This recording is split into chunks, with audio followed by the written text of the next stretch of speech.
Ingatlah tatkala Lut berkata kepada kaumnya, "Ma sabaqakum biha min ahadin minal alamin. Atatuna al-fahisyah?" Apakah kamu mengerjakan perbuatan fahisyah itu? Kata para ulama, kamu datang kepada laki-laki sedangkan kamu adalah laki-laki. Yang perempuan, kamu datang kepada perempuan sedangkan kamu adalah perempuan. Ma sabaqakum biha min ahadin min alamin. Quran surah Al-A'raf ayat 80 sampai 81. Padahal perilaku yang kayak gitu itu belum pernah ada di dunia ini kecuali kaumnya Nabi Lut. Laki datang laki, perempuan datang perempuan. Allah kan ciptakan Adam dan Hawa. Tapi ini malah menyimpang. Harusnya Adam dan Hawa dengan bangganya Adam dengan Bambang, Adam dengan Joko, bukan jemaah, Adam dan Hawa. Mengapa kamu mengerjakan perbuatan fahisyah?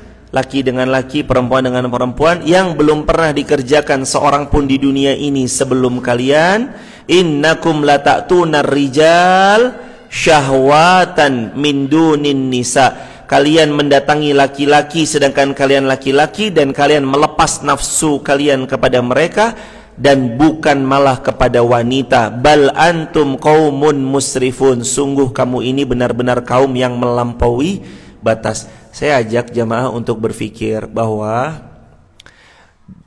triliunan telah digelontorkan untuk mengkampanyekan hal itu, dan kita tahu itu. Dulu orang menganggap, ih kok gitu ya.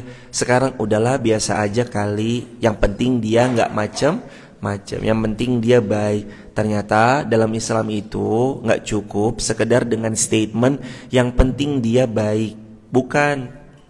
Jamaah, saya tanya kepada jamaah, yang memberi nafas, yang memberi mata melihat, yang memberi nyawa, yang memberi rezeki, maka sudah sepantasnya kita membuat Allah suka dengan cara aturan Allah kita taati, aturan Allah kita patuhi.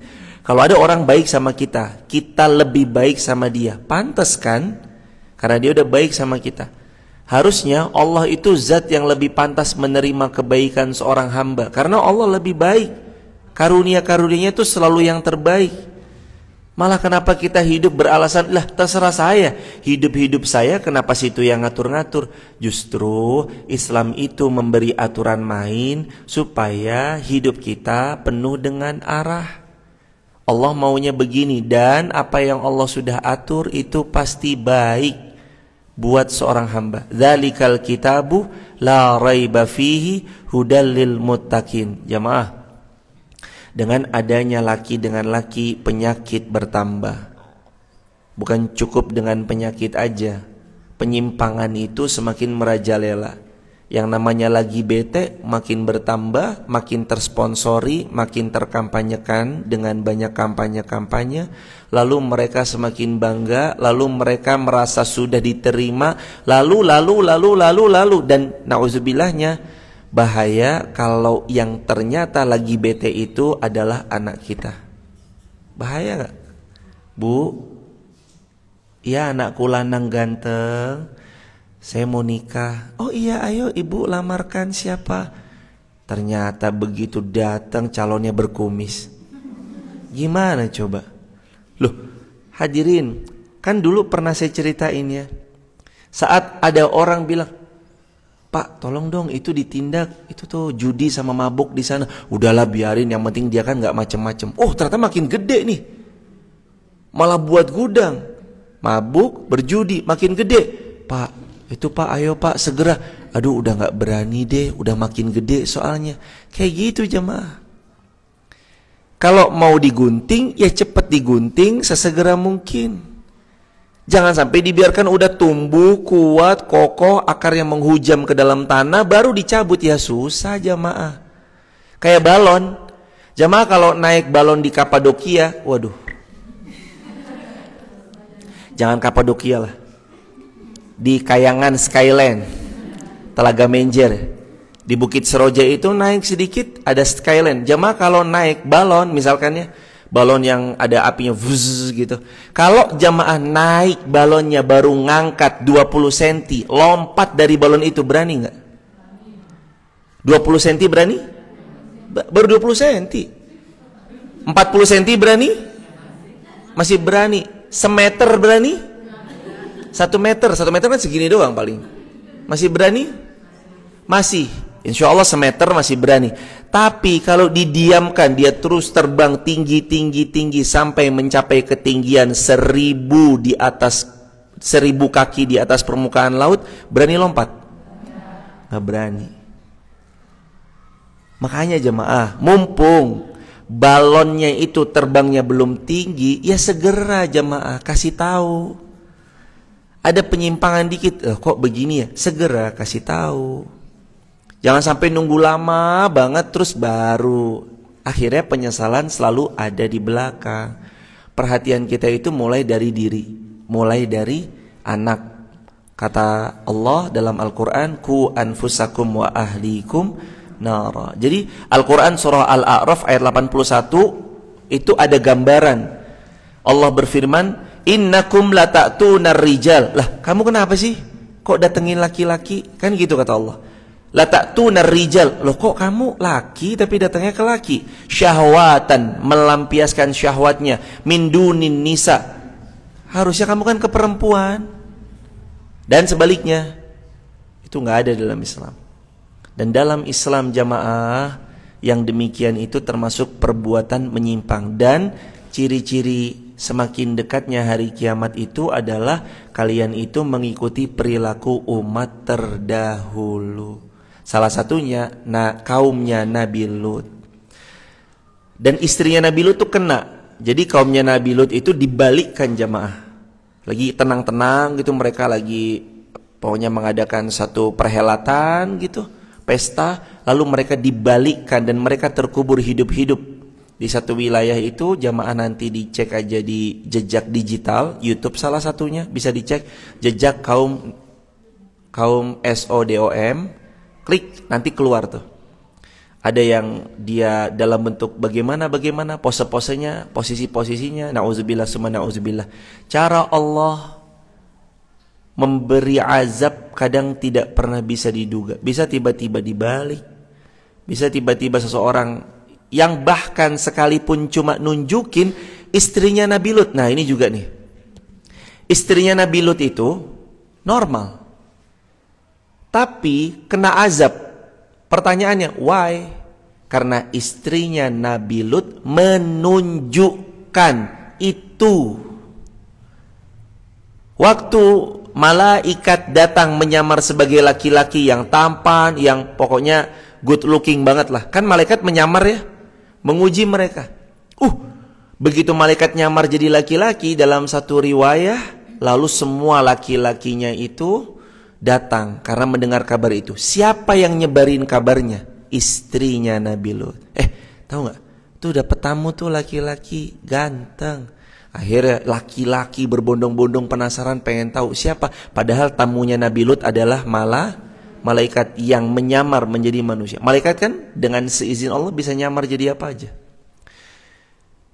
Lalu terus kemudian malaikat nyampaikan, Lut, kaummu ini bahaya, tinggalkan, pergi karena Allah akan datangkan azab. Nabi Lut pergi, istrinya masih di sana, dibalik, mati semua, terkubur hidup-hidup.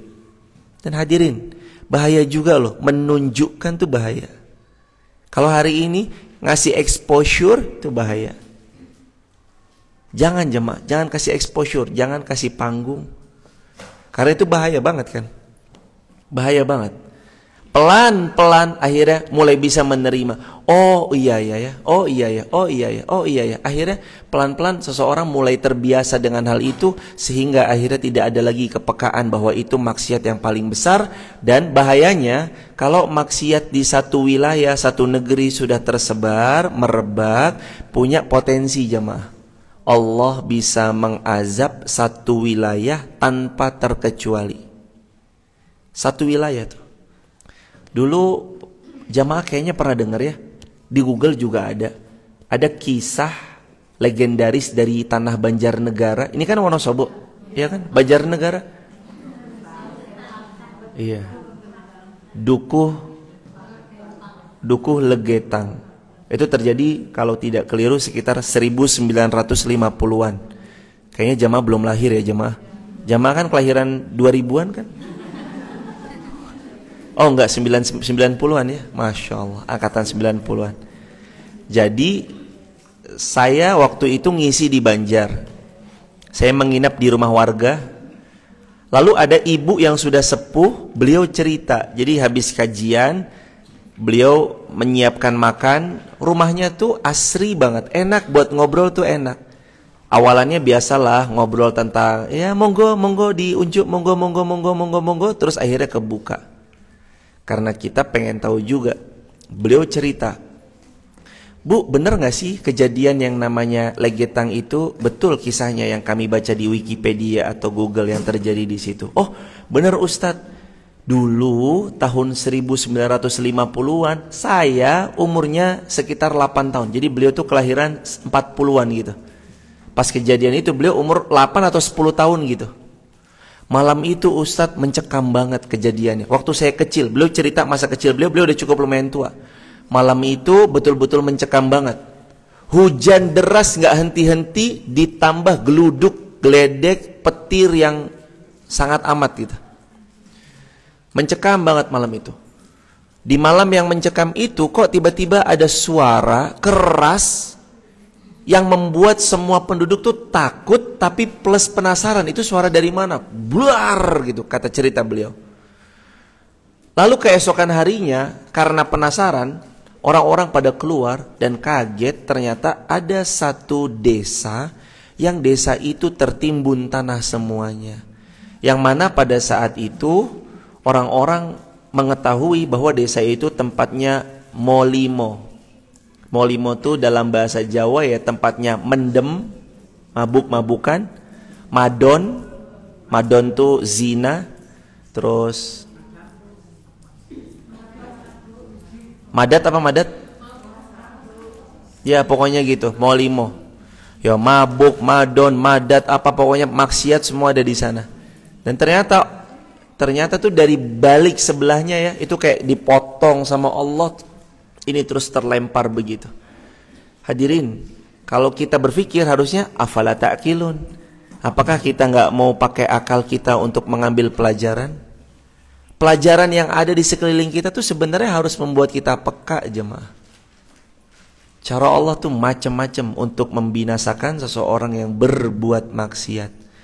Dan memang demikian jemaah ya. Orang harus dia punya ingkar mungkar. Kata Nabi yang mulia, "Man ra'a minkum munkaran falyughayyir biyadihi." Ya kalau mau ingkar mungkar tuh dengan tangan, power. Fa illam yastati, kalau enggak bisa fa bilisani, dengan lisan. Fa illam yastati, kalau enggak bisa fa biqalbi, dengan qalb, hati. Wa dzalika ataful iman, itulah selemah-lemahnya iman. Sebisa mungkin jamaah minimal ingkari dengan hati lalu doain. Banyak orang jamaah yang perlu didoakan. Jangan sampai doa untuk diri sendiri tapi doain orang lain juga. Jadi yang pertama, kaum terdahulu itu salah satunya adalah kaumnya Nabi Lut. Yang kedua, sebelumnya lagi ada namanya kaum Nabi Nuh. Nabi Nuh itu jamaah, Al-Quran membahasakan dakwahnya Nabi Nuh 950 tahun. Berapa tahun? 950 tahun dakwahnya. Umurnya 1050. Nabi Nuh pernah kedatangan seorang ibu-ibu. Terus ibu ini bilang, "Kenapa nangis ibu? Ada apa?"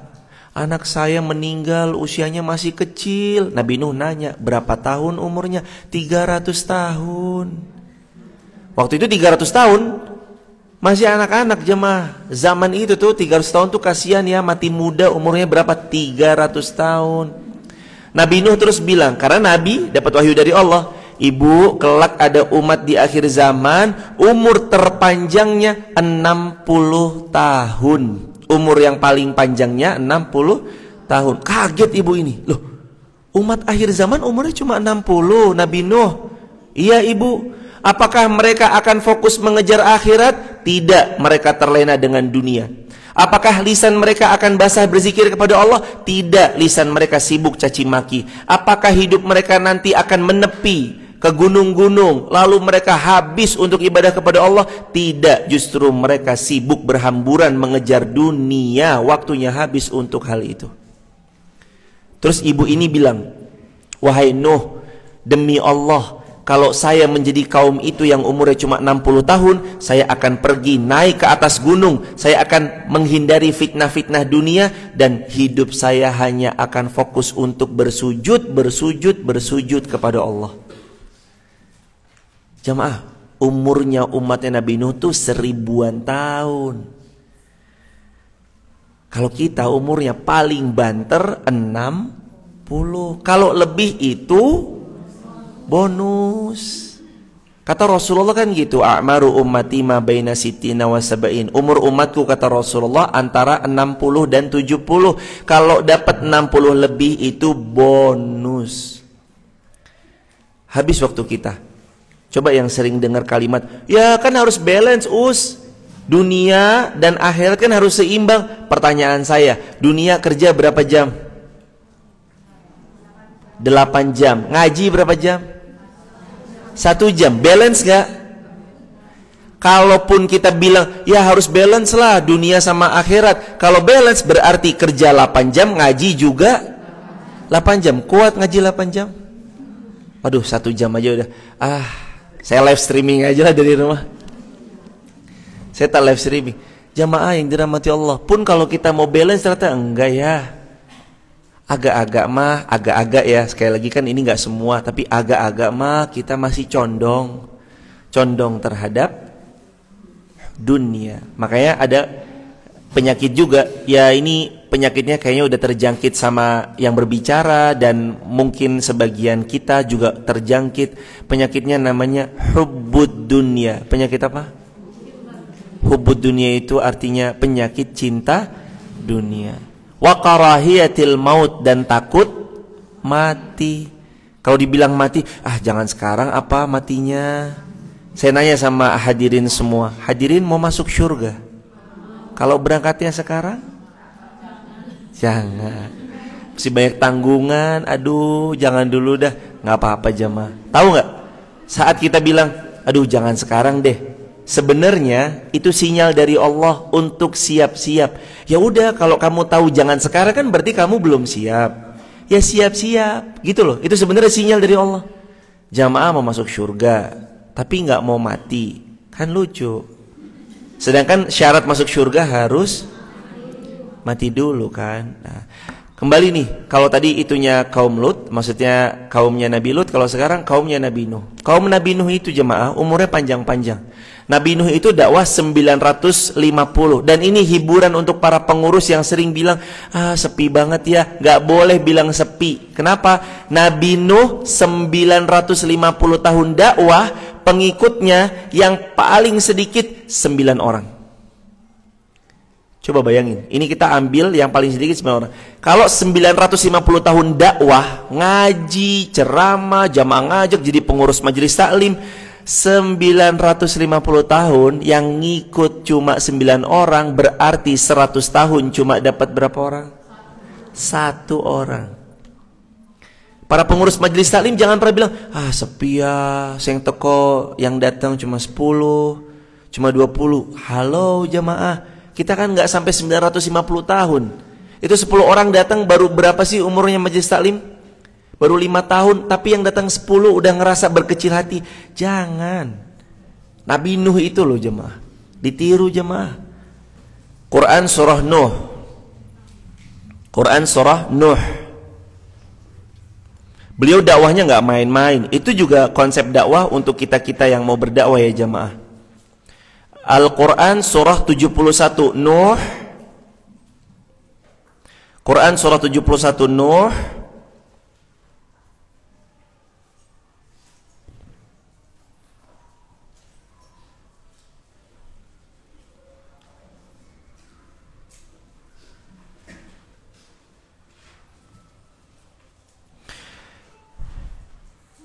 Inni da'autu qaumi layla wa nahara wa lam yazidhum du'a'u illa firara. 71 ya? Betul? Nah, ayat yang kelima sampai ayat yang keenam. Qala rabbi inni da'awtu qaumi laylan wa nahara falam yazidhum du'ai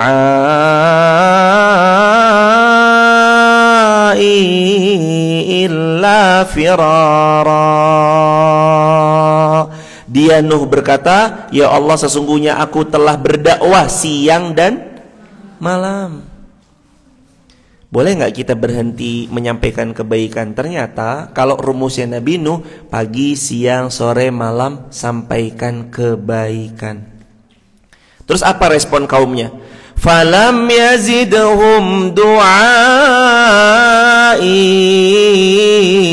illa firara.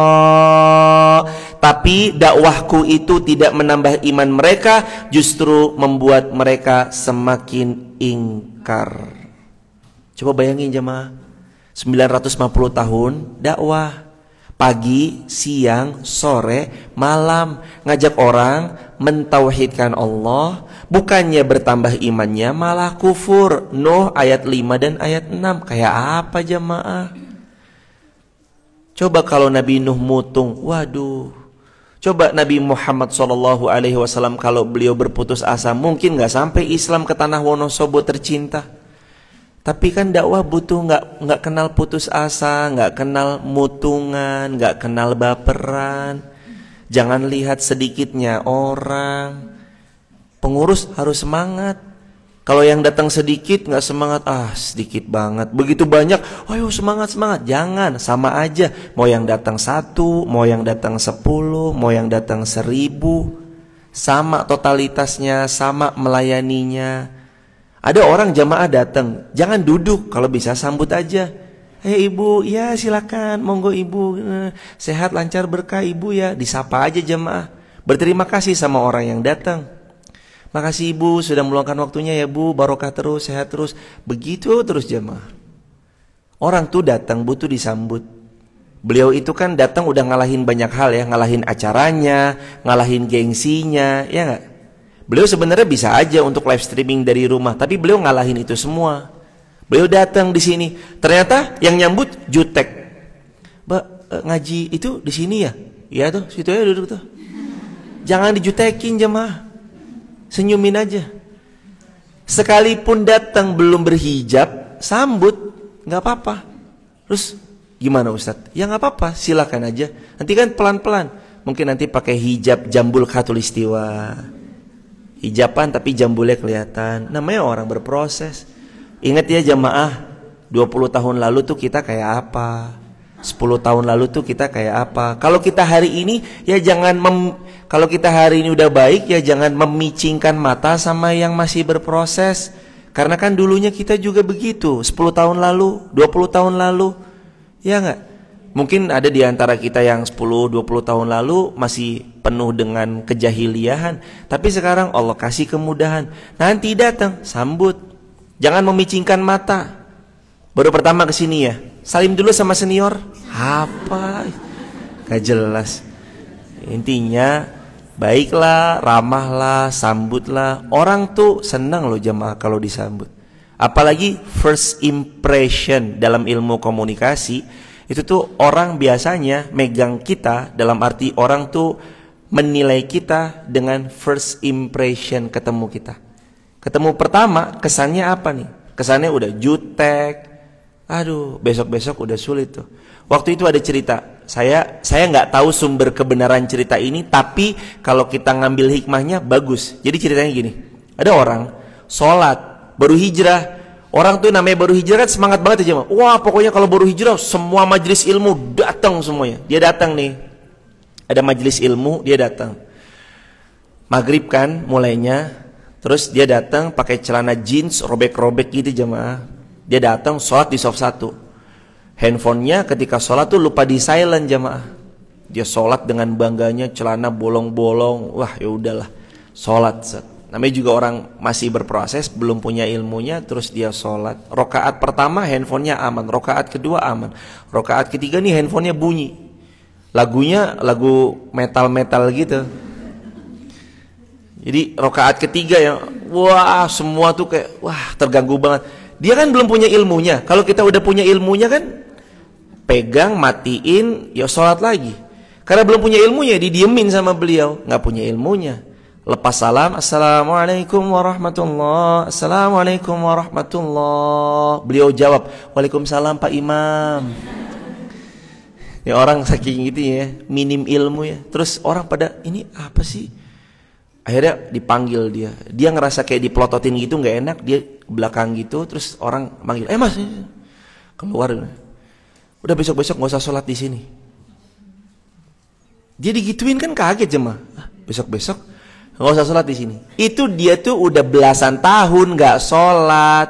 Lah sholat pertama kesannya seperti itu. Akhirnya dia balik ke diskotiknya lagi. Di diskotik dia kok begini banget ya. Saya mau balik ke Allah.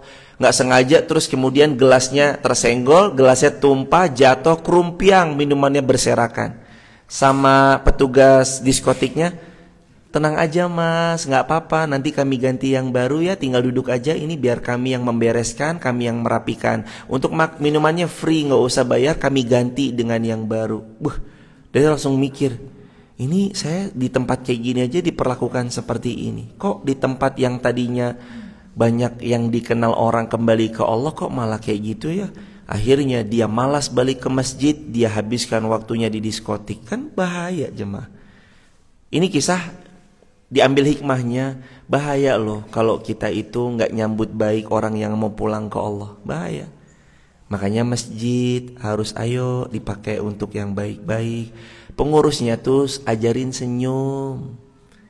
Sehat, lancar, berkah ya. Sambil senyum ngucapnya jangan sehat, lancar, berkah. Apaan? Yang sambil senyum gitu loh jemaah. Yang tulus. Jemaah ya. Orang ya walaupun mungkin kan kalau cantik relatif. Tapi kalau tidak cantik kan mutlak katanya. Ini saya cuma mau bahas aja. Walaupun mungkin orang memandang oh Anda belum good looking atau apalah. Tapi kalau Anda senyum mas semuanya sepakat. Itu bahasa yang paling mudah difahami. Mbok jamaah mau ke Mekah, Madinah, Afrika, Australia, Amerika, kemana aja. Senyum itu bahasa yang paling mudah difahami. Makanya senyum. Nabi Nuh itu kan dakwah penuh dengan kelemah lembutan, kebaikan. Perjuangan juga ada. Walaupun ujung-ujungnya yang ikut mah nggak sebanyak mungkin umat-umat di hari ini, nggak sebanyak jamaah-jamaah di hari ini ketika datang ke majelis taklim. Maka jamaah harus semangat. Pengurus disetting, ayo kita sambut dengan baik gitu. Jadi nanti mereka yang datang pun juga ngerasa hal itu. Itu the power of senyuman. Jamaah senyum aja. Siapa yang ngelempar senyum kata Nabi, dia sudah bersodakoh. Kan kata Rasulullah riwayat Bukhari gitu ya. Tabassamuka, senyumanmu, li akhika, kepada saudaramu, laka, untukmu, sodakoh, dinilai seperti kamu bersodakoh. Jamaah, uang misalnya terbatas. Mau sedekah tenaga sudah nggak sanggup. Mau sedekah ilmu, ilmu masih sedikit dan terus belajar. Lah sedekah apa yang paling gampang?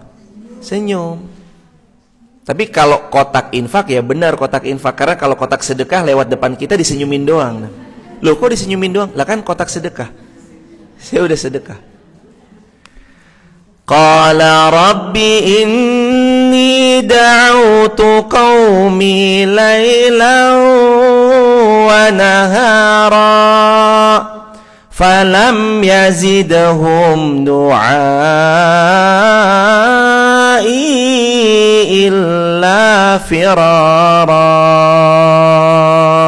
Ya Allah, aku udah dakwah ya, pagi, siang, sore, malam, lailan wa nahara. Lailan, malam, habis waktunya untuk ngajar. Ayo la ilaha illallah. Kan sama, dari risalahnya Nabi Adam sampai Nabi Muhammad kan sama, la ilaha illallah, ngajak orang bertauhid, sama. Falam yazidhum, mereka nggak bertambah, du'ai illa firara, mereka nggak bertambah kecuali malah makin membangkang. Jadi termasuk ciri-ciri umat-umat yang mendekati akhir zaman, dia akan menemui pembangkang seperti kaumnya Nabi Nuh. Bahkan kadang datang lewat anaknya sendiri. Nabi Nuh punya anak namanya Kan'an. Namanya siapa? Kan'an. Bukan kanan ya. Kanan kiri. Ini Kan'an. Anaknya Nabi, dan ini hiburan jamaah. Ingat, iman tidak dapat diwarisi walau dari seorang ayah yang bertakwa. Tulis di kolom komentar ya sahabat. Iman tak dapat diwarisi walau dari seorang ayah yang bertakwa, termasuk ibu. Ibu yang bertakwa. Iman tuh nggak bisa diwarisin. Walaupun orang bapaknya Nabi loh jamaah, kurang apa? Dan ini juga mohon izin banget ya, jangan miskin apresiasi jemaah. Maksud saya miskin apresiasi itu gimana ya? Maksudnya kalau anak ustadz dia berbuat baik, biasanya itu kita miskin apresiasi. Masya Allah. Misalkan ya, kalau anaknya orang pada umumnya, Masya Allah udah hafal ya. Begitu anaknya ustadz, alah biasa wae, anaknya ustadz toh.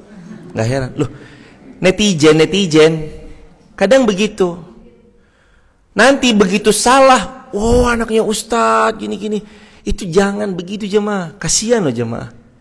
Beliau yang membawa, tapi kan emang begitu. Kalaupun kadang kalau beliau berbuat baik, kita miskin apresiasi ya, seolah wajar, emang dia mah anaknya ustadz. Padahal itu mah perjuangannya dia juga jemaah. Apakah setiap orang tua yang kaya anaknya pasti kaya? Tidak, ada yang anaknya cuma menghambur-hamburkan kekayaan orang tuanya. Orang tuanya perintis, anaknya pewaris, tidak bisa merintis, anaknya jatuh miskin. Bisa. Maka kita apresiasi. Oh iya, ya bagaimanapun walaupun dia anaknya, sekalipun anaknya ustazah, tetap aja dia berproses, apresiasi itu. Masya Allah ya, Masya Allah ya. Dan kalau salah, jangan bawa-bawa nama orang tuh. Kamu tuh. Ngingetin aja boleh. Tapi kembali lagi jemaah, iman tak dapat diwarisi. Nabi Nuh ketika anaknya maksiat, tetap itu ujian buat beliau. Orang tuanya Nabi loh jemaah, bukan main-main nih. Orang tuanya Nabi, anaknya kalau membangkang ya tetap membangkang, gak bisa. Mau diapain? Anda boleh berdoa, Anda boleh memohon, Anda boleh memberi pendidikan terbaik, masukin pondok pesantren. Tapi nanti kalau ternyata dia memilih jalan yang berbeda dari apa yang telah Anda harapkan, apa yang Anda angan-angankan, tugas kita orang tua, lisannya tetap mendoakan. Selebihnya kembalikan kepada Allah. Yang penting jangan fasilitasi keburukan. Aduh ganteng banget anak mama, malam Ahad mau kemana? Mau ngapel ma? Oh ini mobilnya udah mama full tankin, pakai aja untuk ngapel. Ya itu orang tua yang jangan sampai melakukan gitulah, yang kurang adab, kurang baik. Kalau kebaikan support, kalau keburukan ingetin. Karena nanti kalau kita udah ngingetin, kita nggak kena beban dosa yang anak kita lakukan. Dan hadirin ingat selalu, iman tidak dapat diwarisi. Walaupun orang tuanya solih dan solihah, tapi kita bisa mengarahkan. Dia memang nggak bisa diwarisin ya, tapi kita bisa ngarahin, kita bisa didik, tapi kita bisa ngasih tahu, tapi kita bisa pola, tapi kita bisa mengkondisikan. Kalau tahu dari anak kecil, saya saran kepada jamaah, P3K itu diamalkan secara filosofis. Maksudnya pertolongan pertama pada kecelakaan. Orang ketika kecelakaan, nolongnya kan di detik saat dia mendapatkan itu kan. Orang tenggelam, nolongnya kapan? Semenit lagi. Apa detik itu juga? Detik itu juga. Maka jangan ada orang tenggelam, halo guys, ini temanku tenggelam loh. Guys, tuh lihat tuh dia tuh. Tolong. Yang meninggal duluan tenggelam. Ada orang kecelakaan, halo guys, aduh kecelakaan nih, kasihan ya, ini loh motornya, ya Allah, itu loh lawannya, masa sepedanya lebih kuat daripada motornya, keburu meninggal duluan. Nolong itu detik dimana itu kejadian, Anda melihat tolong.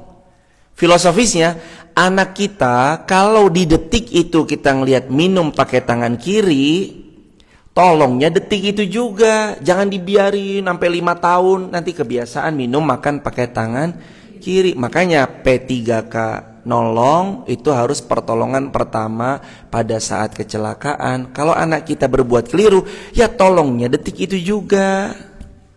Jangan nunggu nanti, nantilah. Anak kita misalkan pengen dikondisikan berhijab dari kecil, ya kondisikan aja. Buat dia sampai malu. Malu aku nggak berhijab, bocil tapi punya rasa malu, nggak apa-apa. Nanti Ustadz, nanti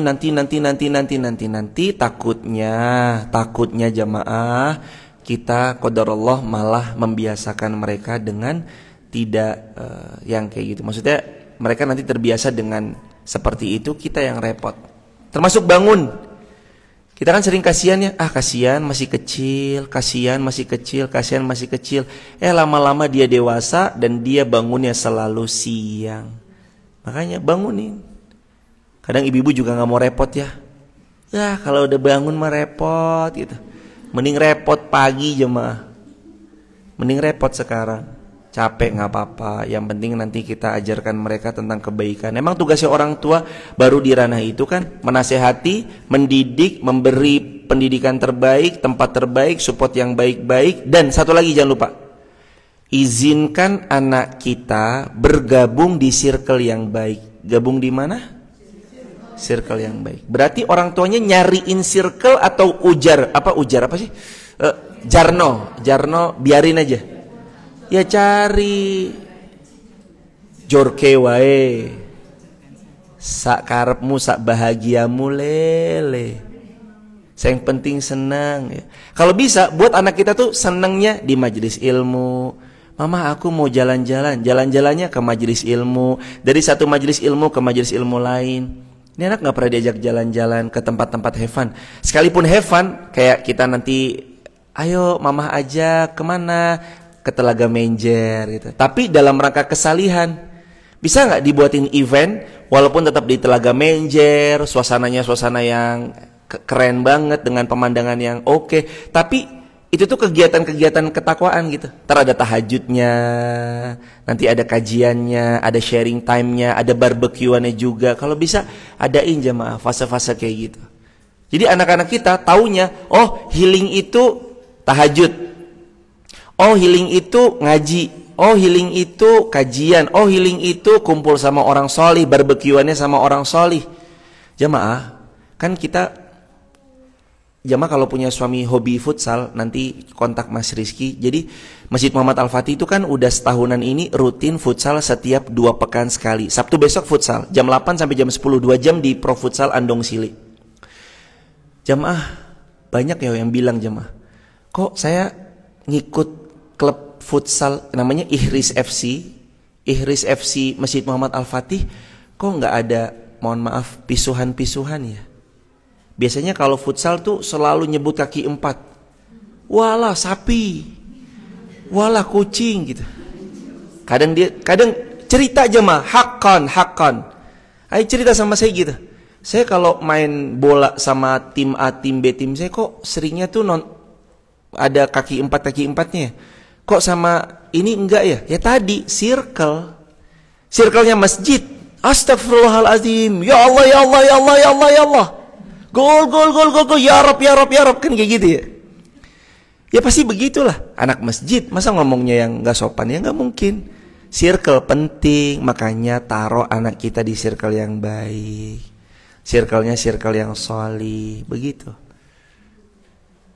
Kanan itu jadi pelajaran.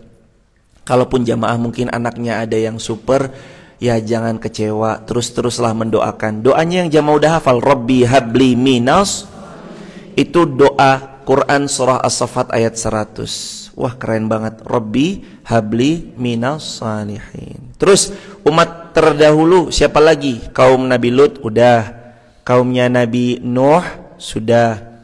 Berikutnya tuh kaumnya Nabi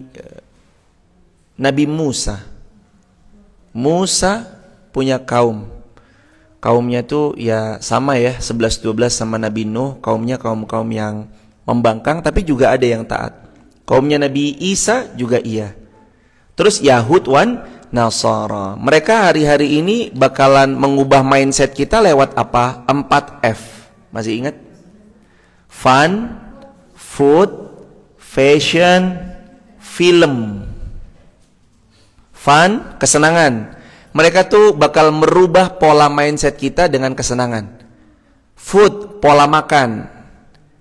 Mereka sisipkan makanan-makanan yang di dalamnya itu terdapat unsur-unsur yang Allah haramkan.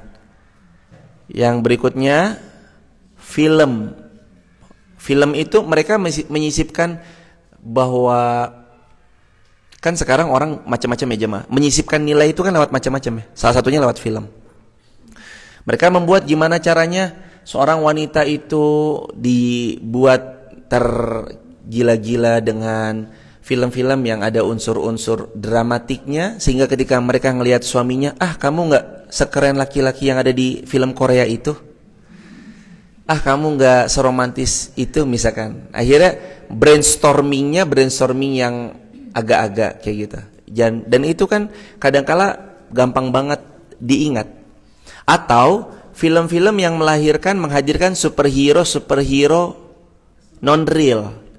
Jadi anak kita tuh superhero-nya siapa? Spider-Man, Batman. Sehingga menjauhkan mereka dari tokoh Sayyidina Abu Bakar, Sayyidina Umar, Sayyidina Utsman, Sayyidina Ali gitu loh. Yang mereka sampai bahkan saat hari pertama setelah premier film itu, Laba-Laba, ada dari lantai 17 di sebuah apartemen, anak kecil membuka jendela dan melemparkan tangannya dan dia lompat meninggal terjun bebas. Karena dia nganggap tangannya punya jaring-jaring karena setelah nonton gala premier itu. Terus begini, ya cia, biasa bocil-bocil kan.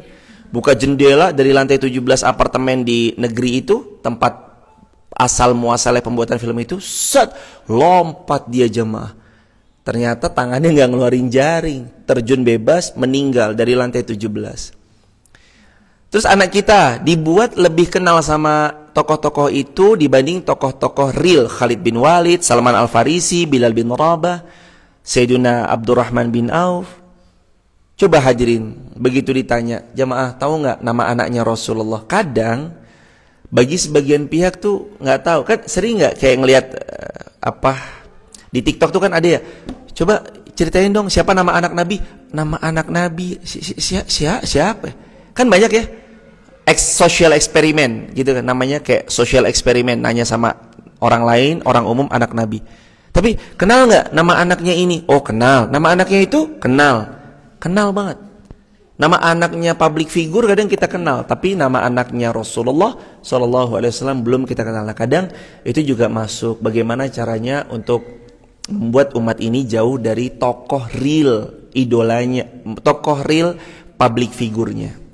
Dan kita ini punya public figure keren kok, apalagi ibu-ibu, kakak-kakak, perempuan tuh punya tokoh real public figure. Maryam, Asia, Aisyah, Bunda Khadijah, Bunda Juwairiyah, Bunda Hafsah, Ummu Salamah, Ummu Habibah. Banyak kok sahabiat-sahabiat keren. Asma binti Abu Bakar, kakaknya Bunda Aisyah, itu kan tokoh-tokoh keren. Begitu. Terus yang keempat, dia masuk lewat apa? Fashion, mereka masuk. Bagaimana caranya agar mendedahkan auratnya dan seterusnya, itu kadang masuknya lewat sana. Tapi siapapun yang sedang berproses, baik sahabat TikTok, YouTube, Instagram, teruslah berproses dan berprogreslah. Berprogres itu maksudnya ada yang dihasilkan dari proses selama ini. Semoga Allah memberkahi, Allah memuliakan, Allah melancarkan. Sampai sini ada yang ditanyakan? Sampai sini dulu sahabat. Mudah-mudahan ilmu ini barokah. Terima kasih atas kesediaan waktunya. Bagi sahabat yang mau bergabung di grup WhatsApp kajian saya, tap link di bio, sebut nama, asal kota, asal negara. Sekali lagi, bagi sahabat ada yang berkenan bergabung di grup WhatsApp kajian saya, tap link di bio ya, sebut namanya, asal kota, asal negaranya. Kalau jamaah di sini ada yang mau bergabung, gimana caranya? Save nomor WhatsApp kami 0812 13 60 70. Waduh, udah pada hafal semua ya. 0812 13 60 70 20. Sebut nama, asal kota, asal negara. Barakallahu fiik. Ada yang mau ditanyakan? Silakan jemaah. Silakan Ibu, fadhal. Silakan Ibu. Waalaikumsalam warahmatullahi wabarakatuh.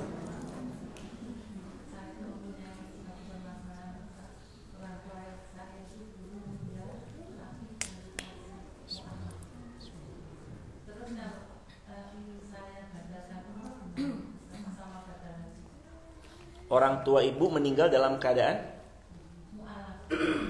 berarti wafatnya muslim. Orang tua ibu wafat dalam keadaan muslim. Bolehkah dibadalkan umrah? Jawabannya boleh. Riwayatnya riwayat Bukhari. Datang seseorang hendak membadalkan syubrumah. Dalam satu riwayat namanya syubrumah. Kata Nabi, kamu udah haji umrah belum? Sudah. Maka kalau kamu sudah, boleh badalkan untuk syubrumah. Tapi kalau belum, kamu haji dan umrah dulu untuk dirimu, baru kamu haji umrah an syubrumah, badalin syubrumah. Dalam riwayat lain datang pemuda, ya Rasulullah, saya mau badalin haji, mau badalin umrah orang tua saya, boleh nggak? Kamu udah haji? Udah. Fahujju alaih, maka hajilah untuk orang tuamu, maka badal haji, badal umrah boleh. Begitu ya ibu. Barakallahu fikum. Terima kasih banyak. Semoga terjawab. Allahu a'lam bishawab. Ada lagi jamaah? Silakan. Maujud soal, ada pertanyaan? Silakan.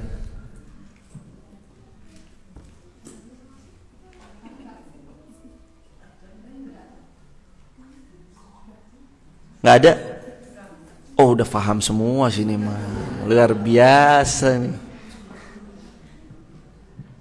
Jamaah yang dirahmati Allah, alhamdulillahirabbil alamin. Kalau tidak ada yang bertanya, mari kita tutup dengan pelajaran terakhir bahwa hadirin, satu-satunya bekal saat menghadapi akhir zaman itu adalah ilmu.